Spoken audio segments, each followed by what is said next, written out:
ఒకవేళ మీ favourite subject history అయితే ఖచ్చితంగా ఈ వీడియోని లాస్ట్ వరకు చూడండి. ఎందుకంటే బ్రిటిష్ వాళ్ళు మన చరిత్రను మొత్తం మార్చేసి మన చరిత్రలో ఉన్న 1500 సంవత్సరాలు లేపేశారు. ఇది ఎలా కూడా మీకు చెప్తాను చూడండి. వాళ్ళ మత గ్రంథాలు వాళ్ళకి 6000 సంవత్సరాలు మాత్రం హిస్టరీ ఉంది వాళ్ళకి. ఆ 6000 సంవత్సరాల్లో మన భారతదేశ చరిత్రను కూడా ఎంతే టైంలో ఎంత చెప్పాలని చెప్పి మన దాంట్లో ఉన్న 1500 సంవత్సరాలు లేపేశారు. కురుక్షేత్రం టైం నుంచి ఇప్పటివరకు మన భారతదేశాన్ని ఎంతమంది రాజులు పరిపాలించారో కోటా వెంకటాచలం గారు అతని పుస్తకాల్లో క్లియర్ కట్ గా రాసి పెట్టుకున్నారు. సరిగ్గా ఇప్పటి నుంచి 5163 సంవత్సరాల క్రితం నుంచి ఎంతమంది రాజులు మన భారతదేశాన్ని పరిపాలించారో మీకు కరెక్ట్ గా లెక్క చెప్తాను. దీని లాస్ట్ లో మీరు క్యాలిక్యులేట్ చేసుకోండి.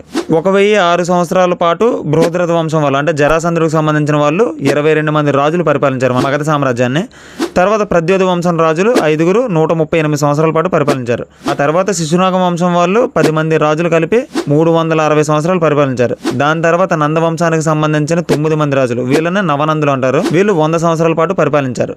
ఆ తర్వాత చంద్రగుప్త మౌర్య వంశం వాళ్ళు 12 మంది రాజులు కలిసి 316 సంవత్సరాలు మన భారతదేశాన్ని అంటే పాట్నాని ఈ చంద్రగుప్త మౌర్య వంశంలోనే చాణక్యుడు పనిచేసేవాడు. తర్వాత శుంగవంశ మహారాజులు 10 మంది కలిసి 300 సంవత్సరాలు పరిపాలించారు. వాళ్ళ తర్వాత కన్వవంశ మహారాజులు 4 కలిసి 85 సంవత్సరాలు పరిపాలించారు. ఆ తర్వాత అమరావతిని ఆంధ్ర శాతవాహనులు 32 మంది రాజులు కలిసి 506 సంవత్సరాలు మన అమరావతిని పరిపాలించారు. వీళ్ళ తర్వాత గుప్త వంశం రాజులు 7 కలిపి 245 సంవత్సరాలు పరిపాలించారు. చంద్రగుప్త మౌర్య వేరు, సముద్రగుప్త మౌర్య వేరు. ఆ తర్వాత పంవార్ వంశం వాళ్ళు అంటే వీళ్ళు విక్రమాదిత్యుడికి సంబంధించిన వాళ్ళు అనమాట. మనం వింటూ ఉంటాం కదా విక్రమాదిత్యుడు అని. ఆ వంశానికి సంబంధించిన వాడే ఈ విక్రమాదిత్యుడు. ఈ వంశంలో ఉన్న 24 మంది రాజులు 1275 సంవత్సరాలు అఖండ భారతదేశాన్ని పరిపాలించారు. ఈ విక్రమాదిత్యుడి ఫ్యామిలీ మొత్తం పరిపాలించిన తర్వాత ఇలా మహాభారత యుద్ధం అయినప్పటి నుంచి ఇప్పటి వరకు బీసీకి ముందు అంటే బిఫోర్ కామన్ ఎరాకు ముందు 3138 సంవత్సరాలు పరిపాలించిన రాజుల చరిత్ర, ఏసీ తర్వాత అంటే ఆఫ్టర్ కామన్ ఎరా తర్వాత పరిపాలించిన రాజుల చరిత్ర క్లియర్ కట్ గా రాసించారు. మిగతా 1000 సంవత్సరాల చరిత్ర మనందరికీ తెలిసిందే. అంటే